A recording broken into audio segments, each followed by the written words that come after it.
حضرت عمر بن دینار رحمۃ اللہ علیہ فرماتے ہیں، مدینہ طیبہ میں ایک آدمی تھا، اس کی بہن والدہ بھی مدینہ کے اطراف میں ہی رہا کرتے تھے۔ اس کی بہن کا انتقال ہو گیا۔ انتقال کے بعد وہ تدفین کر کے جب واپس گھر پہنچا تو اس کو یاد آیا کہ اس کے جو پاس پیسوں کی رقم کی تھیلی تھی وہ غائب ہے، اور اس کو یہی اندیشہ ہوا کہ وہ غالباً اس کی بہن کی قبر میں جو ہے وہ گر گئی اس سے۔ اس نے اپنے ایک دوست سے کہا اور دونوں مل کر وہاں قبرستان گئے، اور اس نے اپنی بہن کی قبر کھولی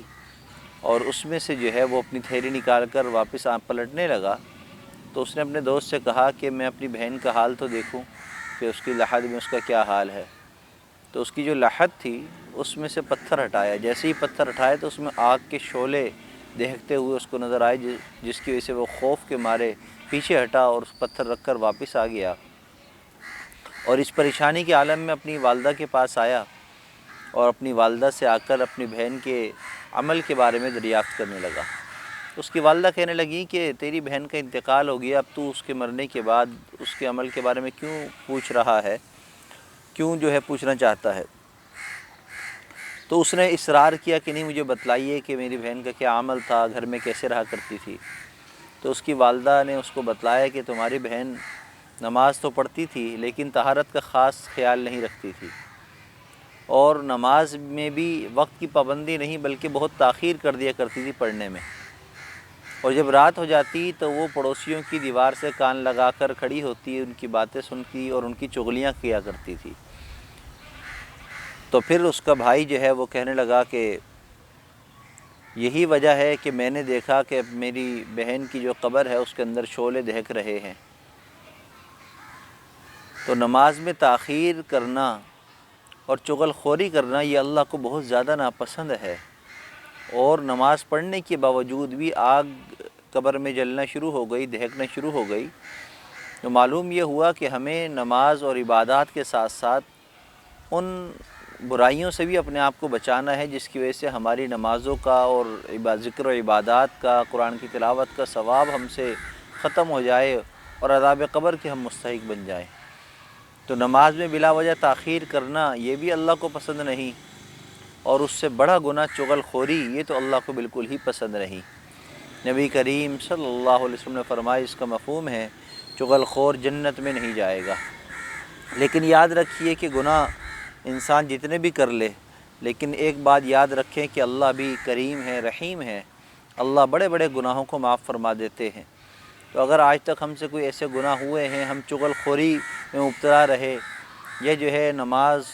اور جیسی عبادات کے اندر سستی ہم سے ہوتی رہی، تو ہم اس کوتاہی پر اللہ سے اگر معافی مانگ لیں تو اللہ ہمیں ضرور معاف فرما دیں گے۔ وہ بنی اسرائیل کا ایک واقعہ ہے نا کہ ایک بادشاہ تھا، اس کے زمانے میں ایک عابد تھا، نیک آدمی تھا،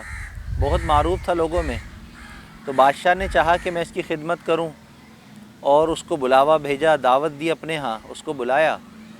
اور دعوت کے بعد اس کو کہنے لگا کہ میری یہ چاہت یہ ہے کہ آپ میرے پاس رہیں، یہی عبادت کیا کریں، اور بادشاہ کی چاہت یہ تھی کہ یہاں میرے ساتھ رہے گا، عبادت کرے گا، مجھے بھی اس کی عبادت کا ثواب مل جائے گا، جیسے ہم سب کی چاہت ہوتی ہے۔ تو یہی معاملہ اس بادشاہ نے بھی کیا۔ تو وہ عابد جو ہے وہ بادشاہ سے کہنے لگا کہ بادشاہ سلامت، اگر کبھی ایسا ہو کہ میں آپ کی باندی کے ساتھ کبھی آپ کے کمرے کے اندر موجود پایا گیا تو پھر آپ میرے ساتھ کیا کریں گے؟ تو وہ بادشاہ ایک دم غضبناک ہو گیا، غصہ ہو کے کہنے لگا، او بدکار، تو کیسی بات کرتا ہے؟ تو میرے گھر میں رہے گا اور میری باندی کے ساتھ تو میرے کمرے میں مجھے پائے جائے گا تو میں تو یہ چھوڑ دوں گا۔ تو وہ فوراً عابد کہنے لگا کہ بادشاہ سلامت، ابھی تو میں نے نہ بدکاری کی ہے نہ کوئی ایسا گناہ کیا ہے، صرف بات کی ہے تو اس پر آپ اتنے غضبناک ہو گئے، اور آپ چاہتے ہیں کہ میں آپ کے در پر آ کر یہاں پر رہوں اور اس در کو میں چھوڑ دوں جو رب العالمین کا در ہے، جو اللہ ہمارے گناہوں کے باوجود بھی نہ ہم پر غضبناک ہوتا ہے، نہ ہمیں چھت سے محروم کرتا ہے، نہ ہمیں لباس سے محروم کرتا ہے، اس کی نوازشیں ویسے ہی ہم پر چلتی جا رہی ہیں، تو میں اس کے در کو چھوڑ کر آپ کے در پر آ کر آپ کا محتاج بن کر بیٹھ جاؤں تو یہ کیسی بے عقلی کی بات ہوگی، لہٰذا مجھے وہیں پر رہنے دیجیے۔ اور اصل حقیقت یہی ہے، دنیا والے جتنی بھی آپ سے چاہت دکھا لیں، جتنی بھی محبت دکھا لیں، اگر ان کے مزاج کے خلاف کوئی بات ہو جائے تو وہ آپ کو فوراً دھتکار دیں گے، آپ کی ساری اچھائیوں کو پس پش ڈال دیں گے۔ اور اللہ رب العزت وہ کریم ہے، وہ رحیم ہے، تو ہمارے صبح سے شام تک اتنے گناہ ہوتے ہیں، اس کے باوجود بھی اس کا کرم ختم نہیں ہوتا، اس کی رحمتیں ہم پر چلتی رہتی ہیں۔ لہذا ہمیں اللہ سے کبھی مایوس نہیں ہونا چاہیے۔ اگر ہم سے کوئی گناہ ہوئے ہیں تو ہم اللہ سے سچی توبہ کر لیں اور صحیح راستے پر آ کر ہم چلنے شروع کر دیں اور استقامت کے ساتھ عمل کو اختیار کر لیں۔ اللہ تعالیٰ ضرور ہمارے لیے آسانی پیدا فرما دیں گے اور ہماری زندگی کی تمام مشکلات کو اللہ دور فرما دیں گے۔ اللہ ہم سب کو سمجھ اور عمل کی توفیق عطا فرما دے۔ وآخر دعوانا ان الحمد للہ رب العالمین۔